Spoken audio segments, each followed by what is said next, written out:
प्रिय मित्रों, Narayan coaching centre में आप सभी का स्वागत है। आज संत कुमार त्रिपाठी पुनः एक नए वीडियो के साथ आपके सामने उपस्थित हुए हैं।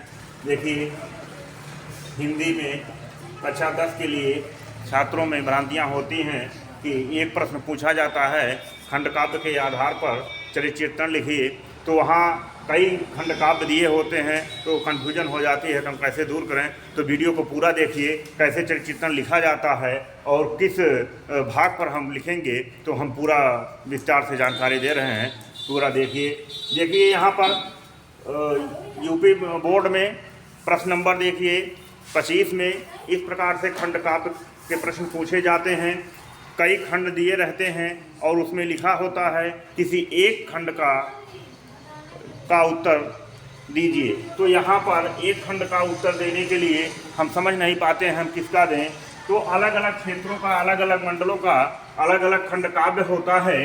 तो यहाँ जो है प्रयागराज मंडल में, फैजाबाद मंडल में जय सुभाष खंड काव्य का चरित्र चित्रण लिखने के लिए आता है। तो सभी खंडों को छोड़ करके केवल जय सुभाष खंड काव्य के आधार पर जय सुभाष का चरित्र चित्रण लिखिए। तो जय सुभाष का चरित्र चित्रण कैसे लिखा जाएगा, इस पर पूरा चर्चा हम करते हैं।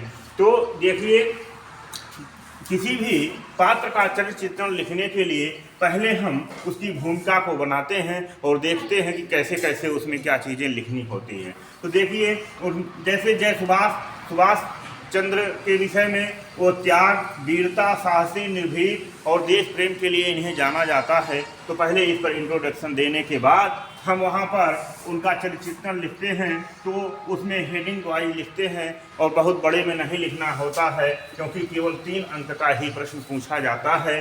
तो यहाँ पर पहला हेडिंग है कुशाग्र बुद्धि, अर्थात उनकी बुद्धि कितना तेज थी उसके विषय में 2-4 लाइन लिख देते हैं। समाज सेवी, वह जय सुभाष जो है एक समाज सेवी के रूप में कार्य करते थे, इसलिए जो है उनको समाज सेवी के नाम से भी जाना जाता है।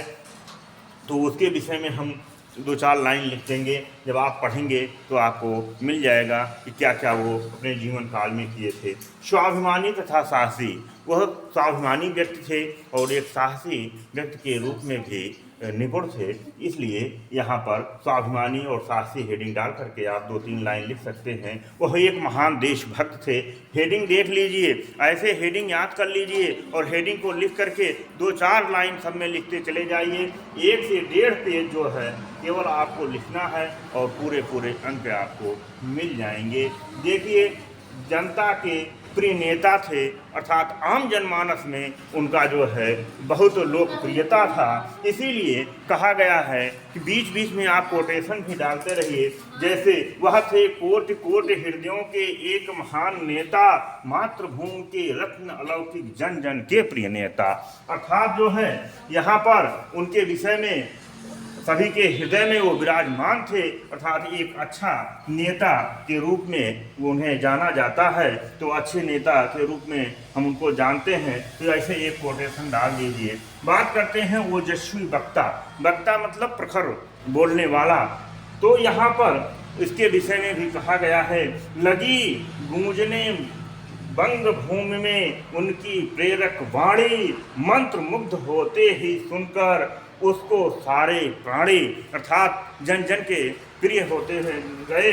और जब इस प्रकार से हम बीच में कोटेशन को डाल देते हैं तो क्या होता है कि जैसे एग्जामिनर जब अंक देना चाहता है 2 नंबर, तो जब आप कोटेशन डाल देते हैं तो 3 नंबर दे देता है। अंत में निष्कर्ष लिखना ना भूलिए, निष्कर्ष में डाल दीजिए वह एक महान नेता थे, त्यागी थे, वीर थे, साहसी, निर्भीक और देश के प्रति प्रेम का भाव रखते थे।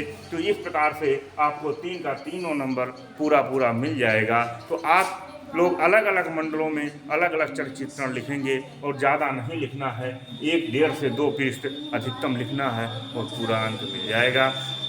इस प्रकार का वीडियो पाने के लिए चैनल को लाइक, सब्सक्राइब, ज़्यादा से ज़्यादा शेयर कीजिए। और अगले पार्ट में हम दूसरे प्रश्न पर चर्चा करेंगे। तब तक के लिए धन्यवाद।